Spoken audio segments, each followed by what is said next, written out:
no es la más frecuente.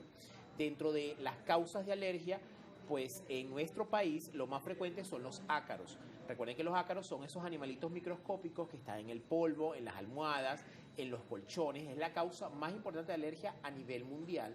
En Venezuela es la primera causa, porque los pólenes, si bien es cierto que son causa importante de alergia en muchos lugares, en el trópico en general, y por supuesto Venezuela está en el trópico, no es tan frecuente.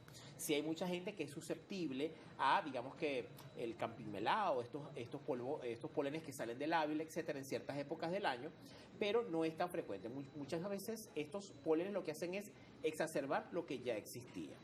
Por supuesto, vemos entonces cómo son las diferentes o los diferentes orígenes de las alergias y las manifestaciones. Unas pueden ser respiratorias, otras pueden ser de la piel, pero una de las más temidas es la inflamación de la glotis, que es la que puede ocasionar incluso que nos quedemos trancados en respiración y puede tener un desenlace no deseado.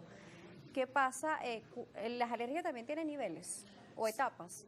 Bueno, eso que estamos refiriendo o que tú estás diciendo es la anafilaxia, que es una patología particular en la que hay susceptibilidad para ciertos elementos y que puede poner en peligro la vida porque se acompaña pues de dificultad para respirar, de hipotensión, lo cual lleva al shock, y este shock pues es el que lamentablemente nos llega a ese desenlace fatal para muchos pacientes. ¿Todos los alérgicos lo desarrollan o no? No, y eso es muy importante que lo nombremos y que lo preguntes, y de verdad que me encanta la pregunta, porque no todos los pacientes, por muy alérgicos que sean, van a desarrollar anafilaxia.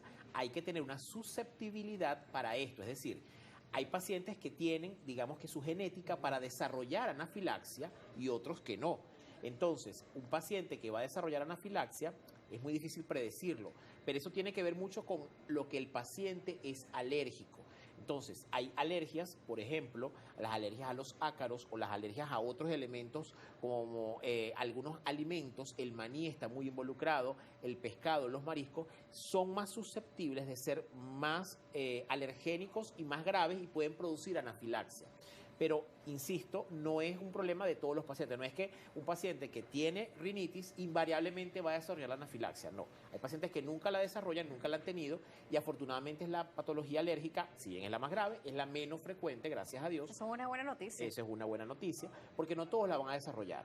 Entonces es importantísimo ver esto. También hay algunos, digamos que elementos más susceptibles. Para eso hay que hacer las pruebas de alergia, porque uno puede más o menos predecir con ciertas pruebas cuál es la gravedad del asunto. Doctor, también ha pasado de que hay algunas personas que de repente han comido marisco toda su vida y no han desarrollado nada, pero de repente un episodio desencadenó todo. ¿Y esto por qué pasa?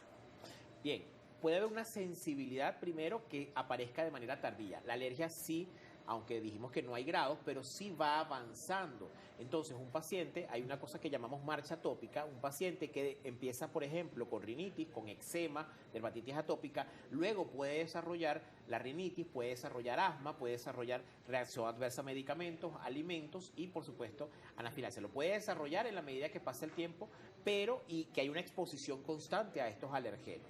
Entonces, un paciente puede a lo largo de su vida desarrollar alergias a otros elementos. También hay una cosa muy importante y muy interesante, que es las reacciones cruzadas. Es decir, cuando yo me refiero a que un paciente es alérgico, por decir algo, al ácaro, no es a todo el ácaro, es a una pequeña molécula o a unas pequeñas moléculas que son las causantes de la alergia. Esas moléculas interactúan con nuestro sistema inmune y dan la reacción. ¿Qué pasa? Que las moléculas de los ácaros se parecen muchísimo a las de los mariscos y a las de las cucarachas. Son familia, pero porque se parecen estructuralmente hablando, es como una cerradura. Yo siempre le digo a los pacientes, es como el modelo de llave y cerradura. Entonces, si tú pones una llave que no es igual, por supuesto no te va a abrir la puerta, pero si se parece muchísimo, puede ser que te abra la puerta, sobre todo si empiezas a hacerle mucha presión. Lo mismo pasa, si tenemos una presión constante, una cantidad enorme o grande de estos alergenos, puede desarrollar la reacción alérgica de manera cruzada. Y hay muchos pacientes que dicen, yo soy alérgico a los mariscos de vez en cuando o es cuando como mucha cantidad. Eso no es una alergia verdadera, es una reacción cruzada a otro elemento, por ejemplo, ácaros. Nos están llegando preguntas y participaciones en las redes sociales. Estamos también en vivo a través de Instagram Live por @DanielaJSalas y también la cajita de preguntas y las preguntas que nos puedan hacer llegar a través de la cuenta @salud_gb. Doctor